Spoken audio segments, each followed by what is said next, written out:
Well, I will go ahead and call us to order at 6:37.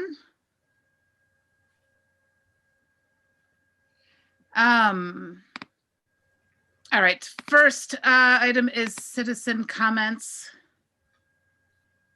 I don't see anybody here that's not usually here, unless somebody sees something different.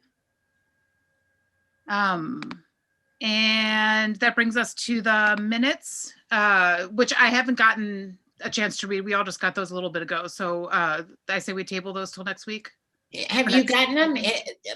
Dr. Effiam emailed them to everybody right after I texted you. Oh, okay. Yes, I just haven't had a chance to look at them yet. I have not received them. What's up? Were you not on the email? Okay. I will make sure, I will go back to the email that Dr. Effiam sent, and I will make sure that everybody that was supposed to be on there is on there. JC, will you for the next meeting, when you send us the agenda, the final agenda, will you include the minutes from the meeting before? Awesome.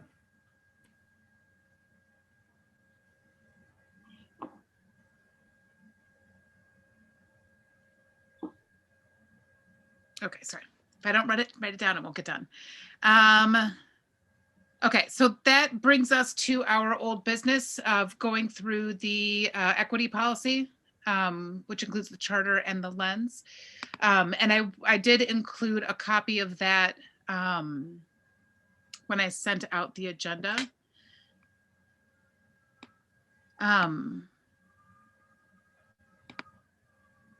Hold on, let me get these participants away. I will screen share that. Dr. Effiam, are you able to hear us? I just haven't heard you yet. Yes, JC, I am able to hear you. Okay, excellent. Thank you. I just wanted to make sure we weren't running away without you. No, I had my infusion today, so I'm feeling a little bit. Okay.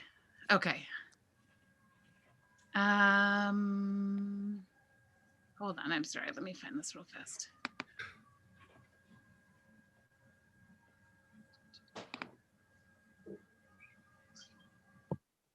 Hey, Pat. Yeah. If you ever want us to reschedule around that treatment, you know, I'm sure all of us would be happy to do that. We have to have a little bit of notice because of the Open Meetings Act, but you know, please ask if you know in advance it's going to be a treatment day, because we can reschedule. Oh, thank you, Martha. That means a lot to me. They only happen every 3 months, and I usually am fine. I think I just didn't sleep very well last night, but I really do appreciate that. Yeah, I'm sorry you're feeling bad. Thank you for saying that, Martha. I think, you know, this is unfortunately a group that would be very sympathetic. Yes, that's what's so great about us. Well, Natalie, if you could please give me, I forgot I wasn't host. If you can give me screen sharing capabilities, I can put the policy up. Yes, ma'am. You're good. Thank you.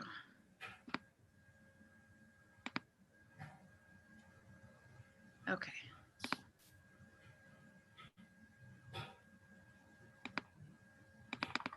Is that big enough for everybody, or is that too big? It's working for me. Okay. I can't see very well, and I don't know where my glasses are, so. Natalie, do you want to walk us through the changes that you made? Does that make sense?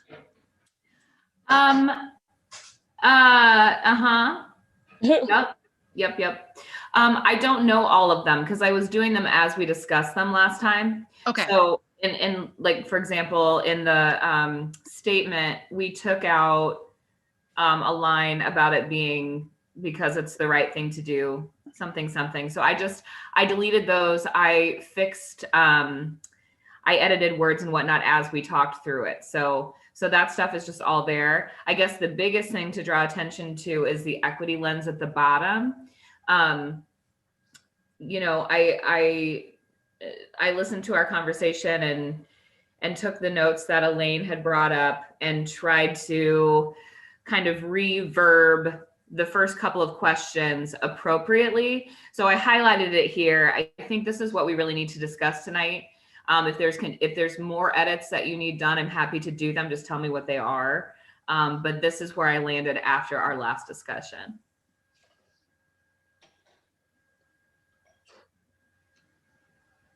So one thing I remember specifically that Pat suggested or asked us to do when this was reformatted was that the racial equity lens piece would be on its own page. So I think, Pat, correct me if I'm wrong, I think that's so that moving forward, that is a standalone document as opposed to being sort of at the bottom of these other pieces. Do you want to tell us any more about where you were going with that and what you want to see there? Yes, absolutely. It should be a standalone document that if you don't have the equity policy in your hand, there should be copies on every desk at every board meeting, so they should be standalone. That's easy to do. I'll do that. I'll do that when I put it in the final iteration. Okay. And send it to all of you, and then that's what we'll take to the board. But it's just a matter of copy pasting onto another piece of paper. And when it comes time to post this on our website, Natalie, I don't know if we currently have the ability to link to some sort of a document form that people would be able to print, or if it's just that we would basically like upload the text. I can do either. Okay, yeah, because I was wondering, Pat, if you have any preferences there in terms of people being able to access a document through the website, or whether the text itself should just be embedded in the equity page. And if so, should it all just flow as one long page like it currently does? Or do we want to sort of have up top a place that is hyperlinked and says our racial equity lens, and people can click that and they see that standalone? And we don't have to answer that right now, but I'm just trying to look forward to how we integrate this officially, publicly on the website, etc. So, well, the one thing we wouldn't want it to be printable because we do want to stay as an embedded document.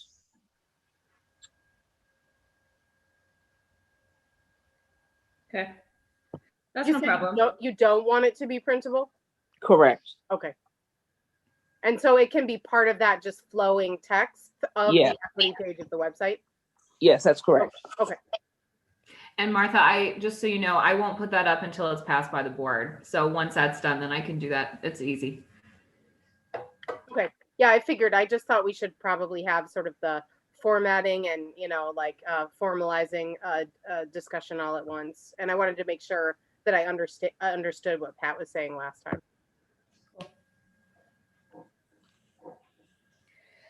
Does this wording, is there any more discussion to have on the wording? I can take notes for more edits if anybody has any thoughts. Can you scroll down a little bit more?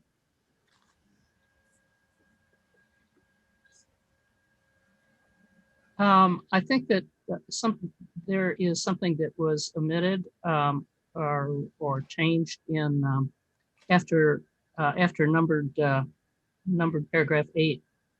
In the third line, we say racial equity, diversity, and inclusion can only be eliminated by the actions of all people.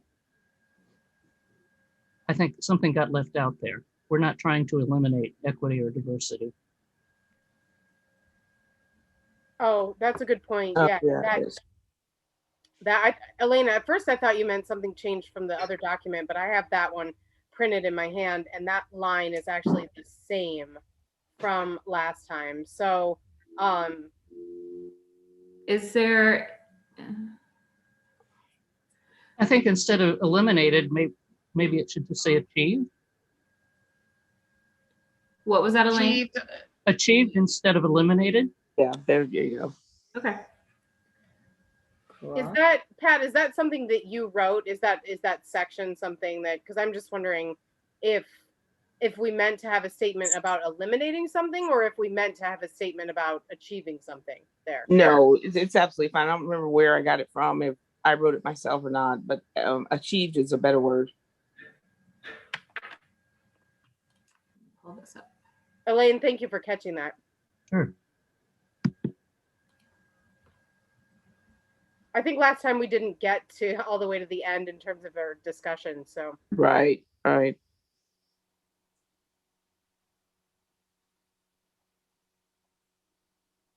I think I've got some vague notes from our conversation, and I think I think everything that I caught in my notes is reflected here. I remember that in terms of the questions themselves, well, first of all, I do see that there's a question 8, and on the previous document, it only went to 7. But, well, and actually, number 7 last time said what step is recommended and how will it be advanced? I added the question, I added number 2. Hold on, sorry, my screen. Oh, I see. Are there? I added number 2. Are there potential? Because that was the conversation that we were having that Elaine brought up, was the lens didn't ask if there were disparities. It just assumed that there were. Right. So Yeah. I added the question, are there?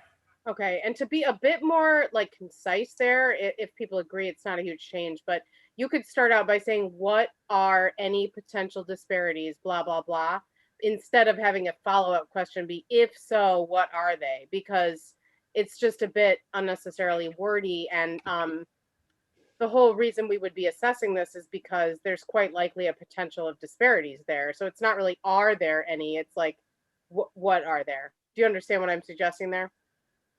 For question number 2? Yeah, basically Well, marrying. that's what we changed, because it said, what are the potential, or something along the lines of what are they, without asking the question, are there any? Oh, I see. Okay. And then are you trying to get at that idea that if the answer is no to number 2, you kind of don't have to continue with the questions? Well, I guess, yeah, I mean, that's really what we have to talk about tonight, because I had suggested making it kind of like a 2A, B, C, D based on the answer to that question. And then, but we weren't able to finish that conversation. So that's one of the questions. I mean, if you want me to kind of make those a subset, that's fine. Well, that reminds me that one of the places we found ourselves last meeting was the discussion of whether the racial equity lens questions are to be applied when somebody in the community has brought an issue to our attention, or whether the racial equity lens questions are to be applied all the time whenever we're considering something new, or all of the above. And I honestly cannot remember exactly how you responded, Pat. So do you mind saying that again? No problem. So if someone were to bring, number one, it would depend on the issue that the community member brought. If it was the barbecue issue and we want to change the policy, or even examine it, we would apply this equity lens. As on the other hand, someone came and said, there was a man who made a racist remark in the park. Obviously, we would not pull out this lens, and rather that would be a whole different process. Okay, right. So that's kind of distinguishing policy, procedure, practices, that whole category, versus claims of like individual or one-on-one or those kinds of issues. Right. Okay. Because I think part of our discussion, and people can correct me if they think I'm wrong on this, but part of our discussion last time was trying to include wording in this that would make it applicable in cases of either getting ahead of any issues that could arise in the realm of racial equity. Let's say we're considering new policy, instead of going ahead with new policy and not thinking about racial equity and not really ever addressing it until somebody like brings it to our attention. It seems like, part of the point of what we're doing here is making sure that moving forward, we're always considering these things and we're always discussing these things, especially if we're about to make any changes or do anything new or, that kind of stuff. So,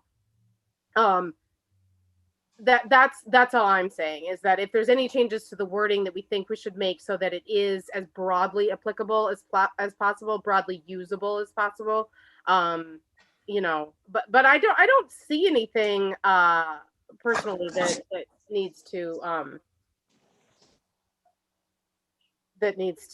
change. Would you prefer to see this as like number one, number two, A, B, C, D, E, number three, number four? Yes. Okay. JC, I'm going to share my screen so that you guys can all watch me edit this. Wait. Let me add.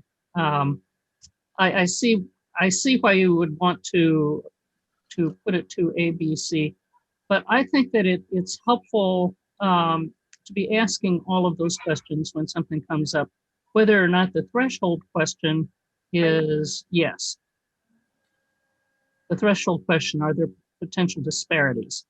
And then another way of looking at it, I like the idea of looking at it from several different angles. So are there potential disparities? Then what group may experience, maybe instead of saying these disparities, what groups may experience disparities? Because we're, starting off, are there potential disparities, and then identifying what groups and thinking about what groups might be affected. I think that the deliberative process is more thorough if we keep them as separate questions to be asked instead of sub-questions. Elaine, doesn't that assume that the answer will be yes then? No. So we've got, are there potential disparities is 2. What if the answer to that is no? Then I think we should still examine it. Look at it from different angles to make sure that there aren't disparities, because something that on the face of it, may look to be equitable, when we think about it from the perspective, say, of number 3 here, what groups may experience, instead of saying these disparities, instead of what groups may experience disparities. Mm-hmm. So that, first we're talking about, are there potential disparities? And then we're asking, looking at it from the perspective of different groups. And then 4, similarly, we'd be talking about what the impact could be on the various groups.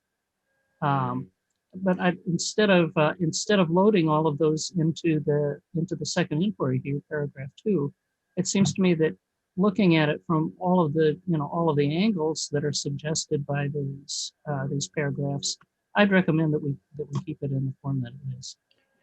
Elaine, in that case, do you feel like the second question we should just change back to what are potential disparities instead of asking yes or no, if we're just going to assume that there are potential and continue examining?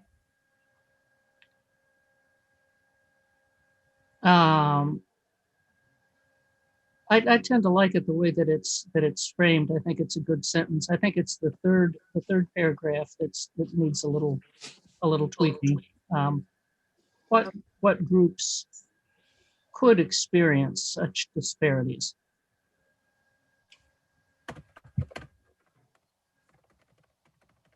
So first we're asking, do we see them? And then, we're going down more deeply into the analysis. Okay, it doesn't look like there are any, but then let's think about the different groups, what the impact would be. Instead of saying, okay, it's fine, there's no disparate impact here.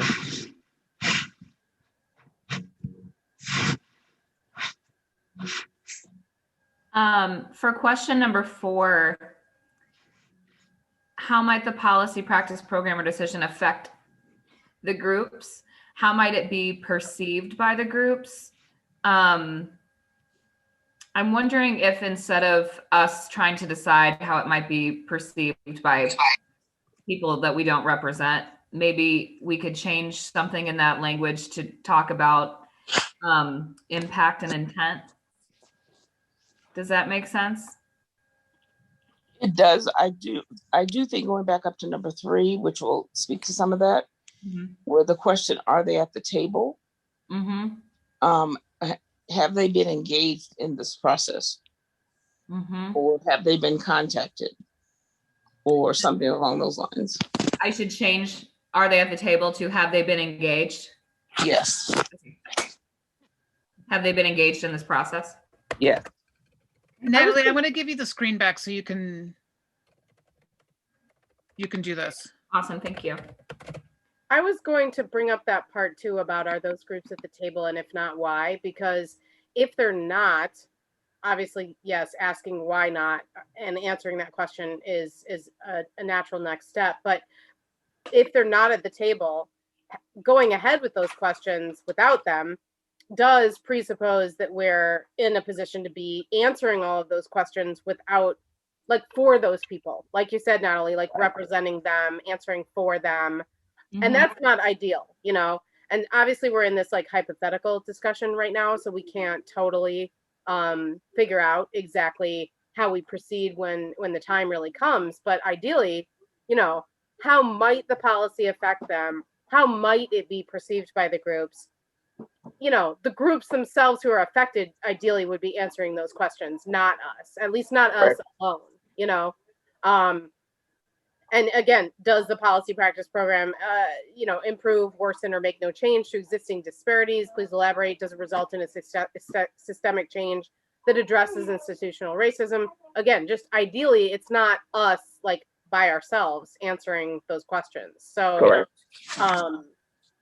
you know, I almost feel, and I don't want to beat a dead horse. I hate that expression too, but you know what I mean. I don't want to like reinvent the wheel here, but the groups who are could be affected or are affected by anything that we're talking about, to me, that's one of the most important pieces of this equity lens. And so it's almost like number 3 should be in place of number 2, just because well, it doesn't have to change. Never mind. I mean, maybe it does make the most sense to ask the question of, are there potential disparities, or what are potential disparities, however we word that. But again, are we answering that question, or are we getting in touch with the groups of people who could be affected? Because to me, that's like right off the bat, as soon as possible, we're engaging with those groups and hearing from those groups. Well, and when we walk through the training of this and how to apply this, it'll become evident, because yes, it's not the 5 of us sitting in the room and answering these questions. We're looking through it, looking at the project, putting our boots and gloves on and going out and saying, okay, here's some of the people we need to talk to. Try to get them to a meeting, or try to get them to answer some questions, whatever it is.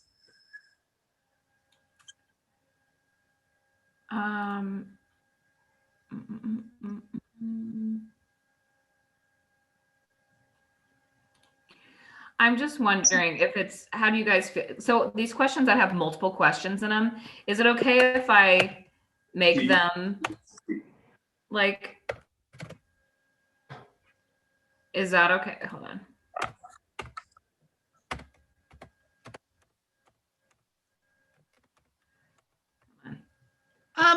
For me, the formatting of how these questions are in this document kind of depends on like what the actual document people are going to be using, right? Like, you know, Pat, like you said, if people are going to have this at their desk, are they going to have it in this format, or is it going to be more like a worksheet? Yeah, it should be more like a worksheet. So I think in this context, I think having the questions together is okay, because it's more showing you the flow of the questions. But when it turns into a document that's actually going to get used, then it would get split out with like a space to answer each one of those. Am I along the same lines of Yes. like thinking? Okay. So you would prefer to keep them all in multiple questions per number, as opposed to breaking them out? I in this context, I do, because this isn't where we're actually going to be doing the work. Like the actual work's going to be done on a separate sheet of paper. Mm-hmm. So when or like a Google Doc or something. Right. So like when we fill it out, it'll be it'll be like we're, in school filling out a worksheet, like name 5 animals that have fur, and there's a little space to fill in the answer. I think having them together in this document shows the flow and the connection of the questions. And I think splitting them out, to me at least, it disjoints that. Okay.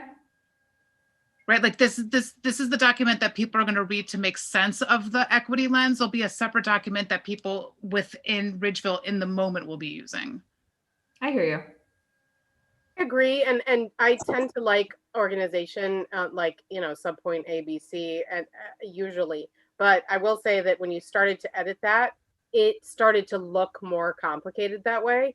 And I think that having just one alignment of the numbers 1 through 8 makes it kind of easier to read and flow better. And absolutely, I mean, I think for the sake of documenting the reality of the application of the racial equity lens in the future, absolutely answering these questions in writing and attaching any documentation of anything we get from groups in writing, etc., will be the right thing to do. So I'm absolutely on the same page with you, JC, that we would have sort of like a worksheet form of this that actually gets used again and again and again per issue or whatever. Whereas this is just showing the questions that we ask, Cool.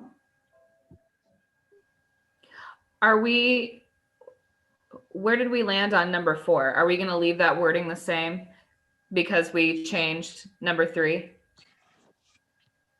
in terms of how might it be perceived by the groups?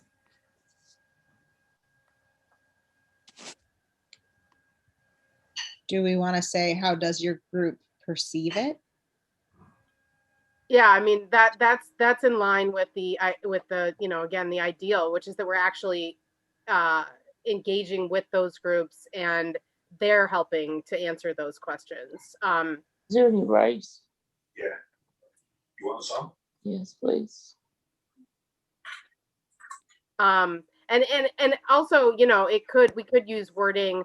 Somebody suggested, I think it was Elaine, that it would say how could the policy instead of how might the policy. And so, I don't know. If it were like a flowchart style, it would be like, are you engaging with the groups, yes or no? And if the answer is yes, then we would ask, like I just said, how does the policy, practice, et cetera, affect the groups? Because we wouldn't be pontificating or whatever. We wouldn't be speculating as to the answer there. We would have the answer from those groups. But in the event that we're talking theoretically and we're trying to do that work of getting ahead of any issues that come about and thinking, because I'm just envisioning, and Pat can correct me here if I'm wrong, but I'm envisioning that obviously if somebody brings an issue to us, then we're engaging with them because they came to us. But if we are talking about any potential groups, or any ways that there could be disparities created by or perpetuated by things that we're about to do, then yes, some of that work falls on all our shoulders to head it off at the pass. You know what I mean? Like, see it, know it, don't do it. Don't do it that way.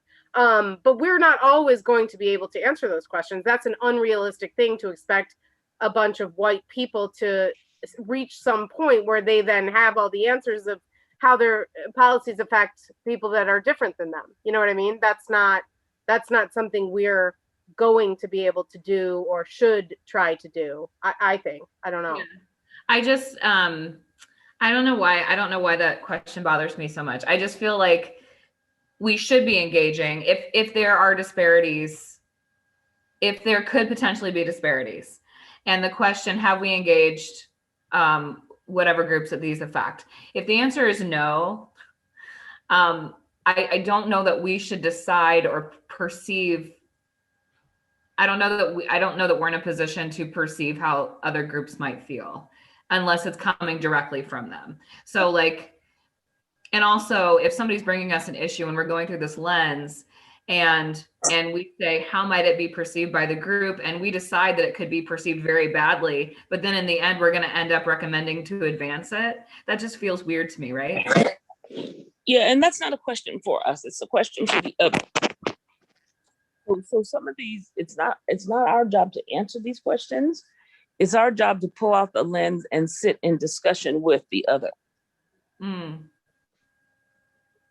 With the person bringing it to the table. Yeah, say the skateboard people. We want to say, well, have you talked to anybody else, and who have you talked to, and how have they felt about it? One way we could change it, we're talking about number 4 in terms of what you had a problem with, right, Natalie? Yeah, I mean, if nobody else is bothered by it, it's fine. There's something about it that stands out to me that makes me feel like I shouldn't be deciding how people feel about things. Right. Well, I mean, I agree with you, and I totally see the point. And I also think in terms of that bigger picture of making sure that the wording here is as broadly applicable as possible instead of just for one situation or the other. I mean, we could say something like how might / does the policy, et cetera, affect the groups. And then instead of just how might it be perceived by the groups, how might / does it, how might it be / is it perceived by the groups? Because that's like inclusive language to include what it, if we're for some reason having to speculate or if we know the answers to those questions. Yeah, and we never want to get it. We never want to get into a situation where we're speculating. Right. That's the whole goal of equity. We always want to be sure. Okay, we don't have enough information from this particular group. Let's go get that information. Well, in response to that, then Pat, I don't know why the wording would be might at all. Like, I don't know why we're saying how might the policy, affect how might. Even just changing it to, I mean, the question before says, have they been engaged in this process? So even just changing it to, how does the engaged group perceive, or what, wait, how might it be perceived by the group? How is this perceived by the engaged group? Or something along those lines. That indicates that we have received this information directly from the people that we're engaging, and not just us pontificating on what they might be perceiving it. Yeah. Yeah. Well, I think though that, by the way, in paragraph 3, I'd suggest we strike if not why, because if somebody should be engaged, there's no justification for not engaging them. Yeah. Excuse me, but I'm sorry. But I think that we need to be proactive when policies come up, and we need to be thinking in advance about the possible problems or issues raised by the policy or practice. And I don't think that doing that up front, and then reaching out where people haven't brought the issue to us, I don't think that's I don't see that as problematic. And I do think that we need to be proactive. And when I say that, I'm not thinking that we say, well, here's the skateboard issue. Well, that's silly. It's not an issue. That's not a decision for us to make. But I think that it's meaningful and worthwhile for us to consider, what are the possibilities here, and which is not to say that we don't reach out and engage the people who need to be involved in the discussion. There was a woman who came to the full board meeting, I think last month, and she was proposing a new, for lack of better, what was it? The Gaga. Yeah. Yes. That's a great place for the REDI community to hop on board right away. We could ask her some questions, but even outside of the meeting. Oh, great. And what age range is this for? And did you reach out to anybody? Have you heard from anybody else? That's a great place to begin using a lens. She actually included that in a written proposal that she gave. That it was, perfect. Yeah, a lot of this. What are the ages and who would it include? And she actually did. That doesn't mean it'll always happen like that, but she really wrote a pretty, I thought, in-depth proposal. I'm having a problem with maybe I'm misunderstanding. If somebody comes and says this and this and this, and we go through it and they say, okay, that, but we don't have a problem with this. Why are we saying, well, maybe you do? Let's look at it. Maybe you do have a problem. We need you to have a problem. I think we need to listen. And when they say something, when people say something, believe it. It's sort of like Evanston deciding that everybody needs beach tokens. And that people of color are getting, they're not getting beach tokens. So we should give them to them. How do we know that they want to go to the beach? Yeah. It's like taking care of, it's like, I don't know. That's just my opinion. This is really, as I said, we ultimately have to get to the training of this. This is an internal document for the committee, for the staff, the board, whoever wants to use it. Dan was in the meeting and Dan asked, did we do that through a racial equity lens? We can say, yes, we did, or no, we didn't. Because Natalie was asking for help on how to do the lottery for the classes to reach other kids. We applied what basically was a racial equity lens there. So it's really meant for internal decision. I don't believe I've ever seen it used where someone came up with a discrimination complaint. That's just not what this is used for. I have a feeling that once we start using it, it'll kind of explain itself. But I think so too. I think once we actually put it into play, I think it'll make more sense, and I think we'll understand it better. I wanted to echo what Elaine had said. That part where it says, have they been engaged in this process? I like that we took away that if, no, why. I think there may actually be situations where we're not going to be able to engage whatever population, whether because they don't want to speak with us or we can't get to the people.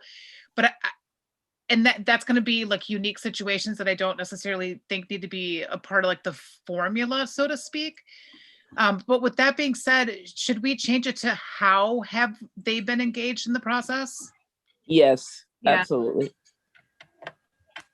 I like that. Absolutely. Because when we get to the training part of that, we'll not only want to know how, but we'll want to know how we use the data we collected from them. Maybe it should be how can they be engaged in the process?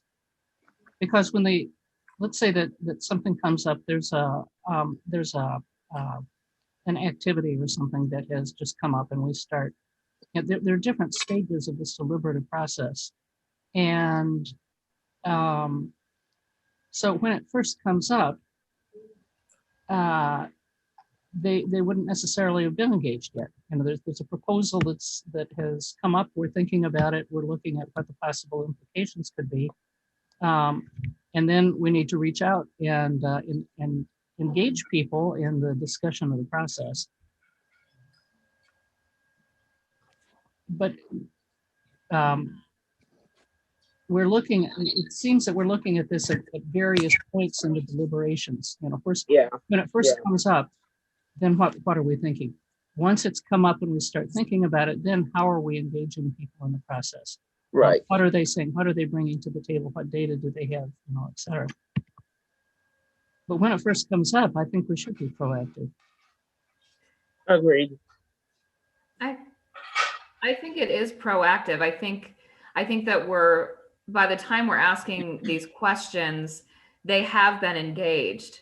So it's not necessarily a question of how can we engage them. I feel like we will have already been engaged, and maybe talking about how we've done so might be more beneficial, especially if we're gonna like eventually fill this out as a written document per circumstance and then like put it on the website. Like I don't know if it's beneficial. I think it might be more beneficial to talk about how we did actively engage the people bringing this, or the group that's brought this to our attention. On the other hand, Natalie, when I came to you all with the Dan barbecue thing, the question I asked is, have Blacks been engaged? Mm-hmm. And we didn't know the answer to that question. I mean, we guessed that they probably hadn't, but then as I went out, found out, no, they've definitely not been engaged in this process. Mm-hmm.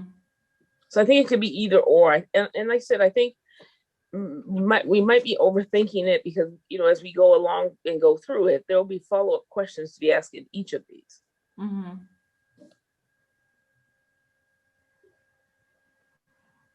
Okay. I mean, whatever you guys want, just tell me what to do.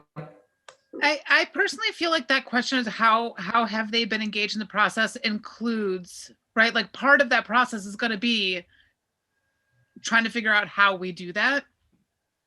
I think the big question is what parts of the process we want to document, right? Like I think that's what we're really getting after. Do we want people to know the attempts that we made to engage? Do we want them to know the attempts and our successes, or do they just want to know the successes? Does that make sense? Like in this format, I don't know that it needs to be broken out in those individual steps, but that might be something that we want to think about in how we disseminate information back out to the public. Mm-hmm. Yeah, some sort of, I'm trying to think like a not a timeline, but some sort of like actions taken, steps on the bottom, some sort of notes section, so that people know what has been done based on the information. Yeah, or like The thing is that this, as Pat has said, this is meant technically to be an internal document. So for it to be an internal document, it doesn't have to be reported on, or it doesn't have to be made public, I don't think, but we can then have a separate, so we can have this document, we can have the questionnaire that the people fill out, and then we can have our own sort of notes that we fill out as we go through their comments and say, okay, here's what they said. How are we going to respond? What are we going to do to make a difference? How are we going to change to make this better?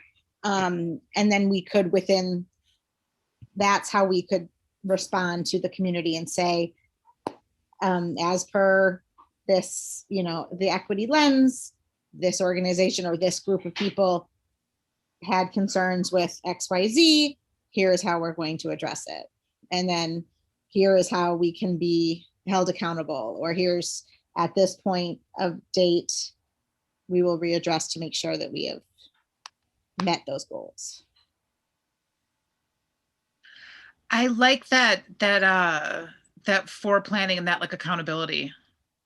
I really like that piece. Well, that's the piece that tends to, I feel like, falls by the wayside. Fall by the wayside. Like we're very good about, and not just us, like in general, people are, and society is very good about saying, oh, we're going to do this. And then the follow through, it tends to fall short.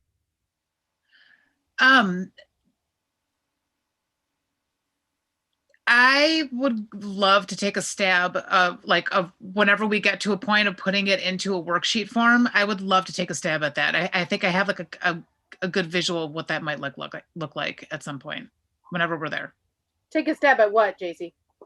Putting this in like a worksheet form. So it's like a organizing it. Yeah, organizing it. I'll use my executive functioning teaching skills, not my actual, because I don't have actual executive functioning skills. I just have teaching executive functioning skills. Yeah, I don't think that has to be a full committee meeting, right? Like it could be one or two people getting together and JC should just do it and then share it with us. Yeah. I can do that. You go, girl. Organize it. Sounds kind of like fun. Is that weird? Organize your heart out. I get it. I like editing. It's weird. I don't think anybody's going to fight you for that, JC. Go for fight me for it? I don't think anybody's going to fight you for that. Go for it. I don't think anyone's going to fight me for it. I just, your opinion of me might have changed a little bit just now. So where did we land on the wording for this? Should I change it to how can they be engaged, or leave it at how have they been engaged? Assuming we've engaged to them.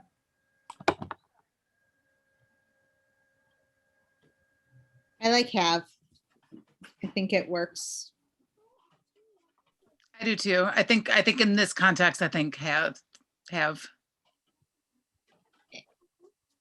I mean, grammatically, it's actually a bit clunky because when you say what groups could experience, you're talking about subjunctive, you're talking about the future, you're talking about like, you know, that you're going to answer this question of how could they? That hasn't happened yet. How could it happen?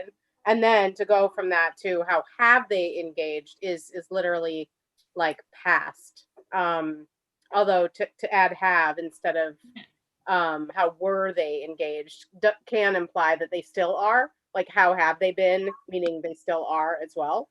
I don't think we're really overthinking this.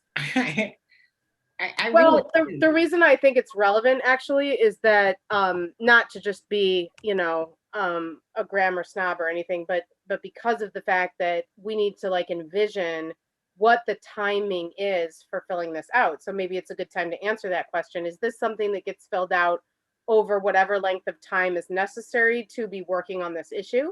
Or is this something that ideally you'd be able to sit down and answer all the questions at once, you know? Are we adding to it over time?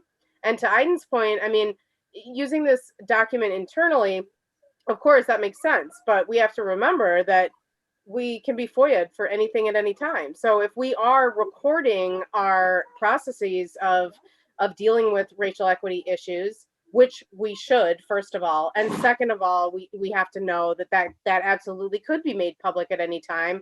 And I also don't think necessarily that's problematic. And it almost doesn't matter because if it gets FOIA'd, it's public. I also think that in theory, and I don't mean to say that that's why we do this, because that's definitely not what I mean, but in theory, down the line, coming back to this stuff, once it's documented, could be very helpful for us because it's literally just a record of the things we talked about, of the work that we did, of the people that we worked with, and of any conclusions that we came to and why, because it's not at all beyond the scope of what we can imagine happening. And we've even seen this happen in the past, that basketball, for instance, you know, people were in a tizzy over the Ridgeville or the Reba court turning into a half court instead of a full court. And people who knew about that happening in real time are one group of people. People who hear about it now and were not even in the area or whatever at the time, that's another group of people. Do we want the burden to fall on us to just retell the stories over and over again of the things that we've been through and the decisions we made and why? No. Documenting it is a better answer to that. And having that documentation be something we can revisit as needed or as desired or as FOIA'd or whatever the case may be. So that's why I'm talking about the grammar and just sort of like figuring out exactly how we want it worded based on when are we answering that question. I think it'll depend on what the situation is. I don't think we need, I mean, I don't know, Dr. FM, how do you feel about that? I don't think this needs to be, I mean, if we're saying, you know, what groups could experience it, how have they been engaged? I think that's all going to be in the process of the situation that we get. I don't see how you're going to make questions that's going to, you know, take care of every single situation. I do hear you, Martha, and I think that if we did, I think that if we did just make the change that I just did based on what Elaine had suggested, it does take care of that grammar issue, doesn't it? But it's still basically asking the same thing. Yes, I think that's better. And I think also if the question is how can they be engaged, but they're actually already engaged, it allows us to just answer it with that answer of how they are engaged, you know? Yeah. Without needing a bunch of slash hyphens or I like the We change. will be engaging them, obviously. I mean, we can say will or can, right? Yes. Yeah. So are we leaving that wording of might two times in number 4, or do we want to change that to how does the policy? Or we can also go with could there. You know, we had could at some point. What groups could experience? If we're going to change number 3 to could, we should probably change all the mights to could, right? Yeah. I think could, I mean, again, this is going down a rabbit hole of like parsing apart the differences between similar words. But to me, could is hinting at something that exists. Might is more like, let's come up with things that could exist, or might, you know what I mean? I don't know if that's even a universal difference, but consistency is reason enough to just change them all. I think that makes sense.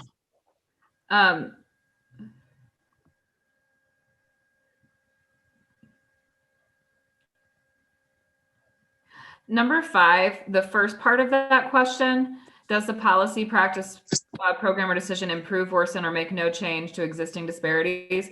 Isn't that redundant based on the questions we've asked before then?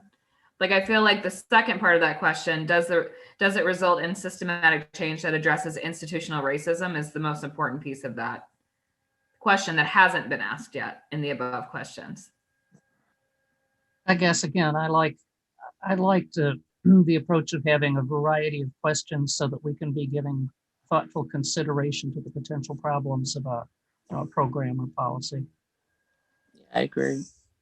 I especially take into consideration that we're going to be handing this over to somebody at some point, right? Like I feel confident that our group would likely remember these little pieces, but I don't necessarily feel confident that someone else taking this over from us would. I like having all those little details in there.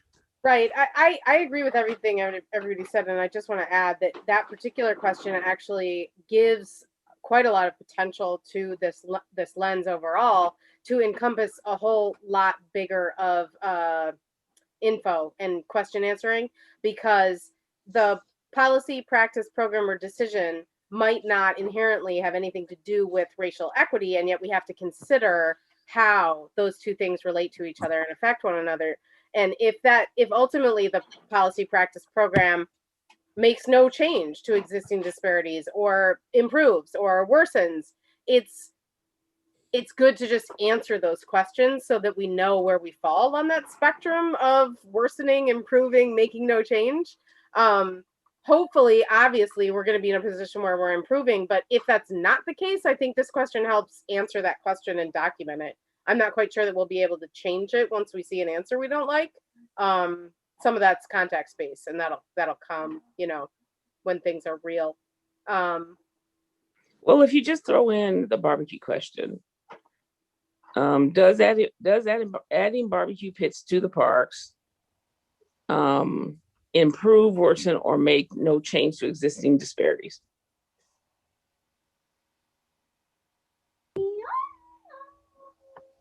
Yeah, I mean, and this allows for some creative thinking too, and different answers, because that is a good example, Pat. And I would say, if I were answering that question, that giving people additional ability to barbecue, increasing their access, and making it known that it's allowed, for instance, that would be, I think, an argument for it improving an existing disparity. But of course, it's arguable whether that disparity was there to begin with or not, because just because somebody white stepped up and said that barbecue is an equity issue, as we know, we have to really talk to people, and we have to kind of see what's really going on. How is this perceived?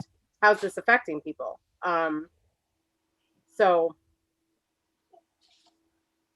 Well, I think particularly in the case,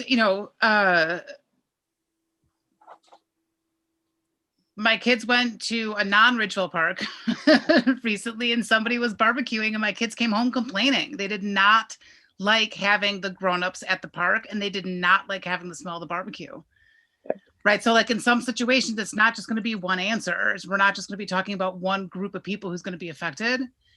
And that being said, and correct me if I'm wrong, but I think it sounds like we feel like this question is an important question to keep in here. I think at this point, I think for the most part, this is getting across what we want it to get across. Is there anything else that anyone else feels is like really pulling at them in terms of needs to be edited? Because I do, I mean, in reality, I think that we could probably nitpick every single one of these words. We can, and we don't want to. But I think to an extent, we're going to lose sight of what we're doing. I think we need to like pull back a little bit. And I think that overall, this is accomplishing the thought process that we and other people will need to go through to make sure that we're Right. And it's a growing, living document that we can learn from, and we can know that if we go through it one time and go, oh, wait, that really didn't work, and that really screws this up and made it more uncomfortable or made it more difficult to solve this problem, then we can make that change as needed. which is Absolutely. another part of the documentation, right? Like as teachers, this is why we take notes on our kids. This is why we assess and write down our observations, because we learn from what we do as And then we grow, and we make it better next time. Is that right? I guess I'm unclear about that, because I thought the last time we talked about this, it was Pat had said that like this is actually not a living document. This is it. Like we're gonna take it to the board, they're gonna read it, they're gonna give us their blessing, and then like this is the document as it exists. If it's living and growing, I think that's great. I love that. But I was under the impression that it was not. No, let me clarify that. Removing questions, inserting other questions, changing the document itself fundamentally with these questions is not an option. Okay. To have it be a living document that we recognize that we shift some things here and there, that's absolutely fine. But the foundation is what you want to be sure. Great. Okay, great. In that case, I think it looks great. Does everyone feel comfortable with how it stands right now? Yeah. Because we'll have one more meeting, one more REDI committee meeting before we have to bring it to the board, right? So it doesn't have to be a final, next meeting is when we'll have to make sure that it's ready to go to the board the subsequent week. So JC, I'll divide this. I'll make it into the 2 documents it needs to be. And then you can send those final 2 documents to everybody to live with and look over before the next meeting. And then we'll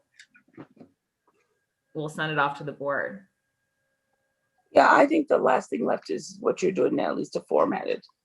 And once it's formatted, I think we have had enough discussion to move on. And then just to clarify, like when this goes to the board, it's just this document. The separate worksheet is for later. No, all of it goes together. The worksheet too? Yes. Okay. Is that the worksheet that you're making, JC? Yeah. Okay. Yeah, I'll get that done. Okay. So we're good with this. Anyone else have one last little bit they want to add in there? I think you should put some clip art on it, Jason. I do have I'm sure you do. making like a visual art piece out of this to show off what we do, because I think that would be really cool. There's that mural in the dance studio. Maybe you can make it a performative equity flow chart. All right, I'm getting ahead of myself. I got something else on my plate. I got to take over before I can start dreaming about that. Okay, the next thing on the agenda, if I can figure out where all my windows are here, is updating you all on the situation with the secretary for our committee. So we talked about it with the board, and Natalie and Martha and Debbie, please jump in and correct me if I'm either misunderstanding or if my explanation is confusing or whatever. So essentially, the board did not have to vote on paying a stipend to a secretary for the REDI committee. There is money in the equity budget that will cover that. That person would get paid a 1099 so that they would not be a Ridgeville employee. They would be an independent contractor to make sure that there's that division that's, really important of the REDI committee being community-led and not Ridgeville-led. And then Natalie, I don't know if you have any updates in terms of that being posted. I don't know if. That's what I wanted to talk about. So I'm gonna, assuming this makes sense to everybody, I feel like this should be a Ridgeville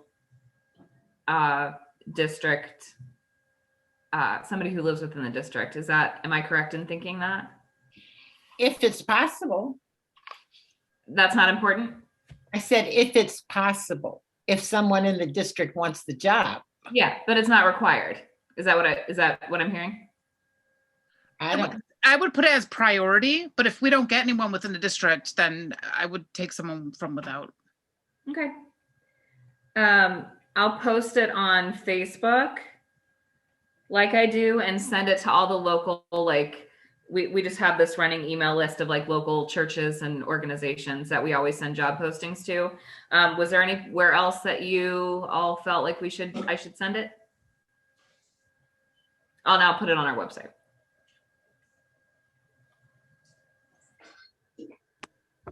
Natalie, I would say whatever the normal, practice is for wherever we would post any position, we should post to at least, those places. Like if I put, like I would prefer not to post to Indeed like I normally do, because I'm going to get a ton of people from God knows where, which in some circumstances is fine. But for this, I'm not sure that that's. I think you can make that decision. You've posted for jobs enough. And I'm sure you're going to get somebody interested because it's not a very arduous job. It's a good side gig. Yeah. Okay. Did you say that you would post on Facebook or not? Because they do have somewhat new functionality where you can like create a job specific, like an actual. I always do that. Oh, you do? Okay. Yep. Okay, cool. Well, then that allows people to actually apply to it instead of it just being like word of mouth on Facebook. They can actually, I think, I haven't done it. Yeah, they can. They send you their, they send me resumes. That's actually where I met Kyron, is through Facebook. So he was able to send his resume and letter to me directly through that like app that's kind of built in. Cool. As for the job description, minute taker at the bi-monthly meetings. What else should I include? Correspondence, email correspondence. I think it's just those two things, the email and the note taking. Okay. Maybe putting in there someone who's preferably someone who's familiar with Robert's rules. Yes. Mm-hmm. It is not as easy as you think. I clearly do not do a great job I'm so sorry that I failed you all. You did not fail. You did not. Okay. Maybe something about basic computer literacy. Experience with taking notes at meetings, maybe. Yeah. Experience taking digital or being able to getting they need to have Zoom capabilities. Right. Yeah. What'd you say, Natalie? They need to have Zoom capabilities. Yeah. Okay. And I don't know if you need to word this or if it's implied, but somebody who has a predictable schedule and can allow, can make the time commitment, because if it were somebody who were to be, hired and then not able to make a fair amount of the meetings, I mean, it's kind of a basic part of it that available. You can ask people that in an interview once they apply. They know it's a bi-monthly meeting. If that's going to be in there, right? Yeah. Yeah. And I mean, you can could ask that get specific enough to say, must be available at every other or whatever, every bi-monthly meetings. Yeah. And then we're all comfortable with me hiring somebody. Yeah. Yep. Okay. I trust you. I think you hire very good staff. I think I do pretty good too. Oh. I think I do pretty darn good too. Just be careful of how you Not staff, thank you. make the offer, right? because they need to be clear that they're 1099 and not hired and supervised by you. Mm-hmm. Mm-hmm. Yeah. Is there, I asked this at the board meeting and I wasn't 100% clear on the answer. Is there language I need to include for a Independent 1099 contractor. employee other beyond just like, this is a 1099 position? Like, is I there? would use the term independent contractor. Yeah.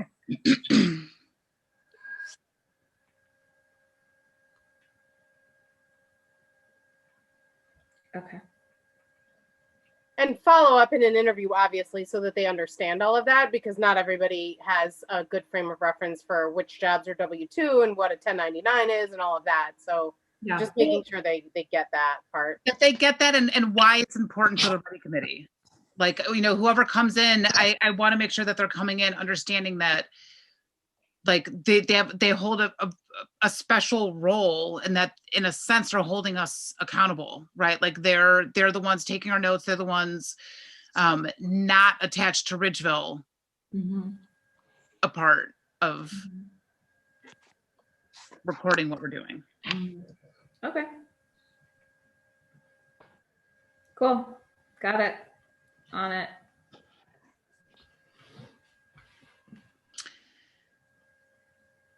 Anyone have any other questions or comments on the note taking? Natalie, thank you for doing it today. Yeah. And if you need my administrator back until you find someone, I didn't realize that, just let me know. Well, I think it would be helpful. I don't suppose she's a Ridgeville resident. Did she want No, she's in North Carolina. Oh, it's nowhere near. No, I can't even like bribe her with goodies. Okay. I'll have her on standby for next time. And if we don't need her, that's fine. Thank you. Well, I believe that's it for us today, unless anyone else has any other questions, comments.